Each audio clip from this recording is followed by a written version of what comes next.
You have one more testimony in your life. இன்னொரு பிரச்சனை உன் வாழ்க்கையில வருதுன்னா நல்லா ஞாபகம் வச்சுங்க, விசுவாசிங்க. இன்னொரு பிரச்சனை வரும்போது இன்னொரு சாட்சியம் என் வாழ்க்கையில வரப்போகுது. ஆண்டவர் என் வாழ்க்கையில அற்புதங்கள் செய்த அந்த காலகட்டம் முடிஞ்சு ரொம்ப நாள் ஆச்சு. நான் அற்புதங்களை பார்த்து நம்ம நினைக்கிறோம், அது கிடையவே கிடையாது.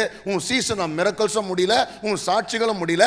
கர்த்தர் இன்னொரு சாட்சியம் உன் வாழ்க்கையில கொடுக்க போகிறார். ஐயா, நிறைய நேரத்தில் நம்ம நினைக்கிறோம், ஒரு சாப்டரை வாசித்து முடிச்சோன்னா ஒரு சாப்டர் ஓவர்னு யோசிக்கிறோம். ஒரு சாப்டர் முடிஞ்சவர் தான் என்ன பண்ணுது, இன்னொரு புது சாப்டர் வெயிட்டிங். ஐயா, இன்னொரு சாப்டர் முடிஞ்சு புக்கே போனாலும் கர்த்தர் இன்னொரு புத்தகத்தை நம்ம வாழ்க்கையில கொடுப்பார். நீங்க சங்கீதத்தை வாசித்தீங்கன்னா 117 சங்கீதம் இருக்கிறதுல சின்ன சங்கீதம், அதுக்கப்புறம் 118. என்னடா இவ்வளவு சின்ன சங்கீதம்? அதுக்கப்புறம் தான் பாத்தீங்கன்னா 119 ஆண்டவர் கொண்டு வர பைபிள் இருக்கிறதுலே பெரிய ஒரு சாப்டரை கர்த்தர் வைத்திருக்கிறார். இன்றைக்கு நான் உங்களை உற்சாகப்படுத்தும்படியாக சொல்றேன், உன் வாழ்க்கையில இன்னும் ஒரு சாட்சி இருக்குது, இன்னும் ஒரு ப்ரமோஷன் இருக்குது, இன்னும் ஒரு மேன்மை இருக்குது.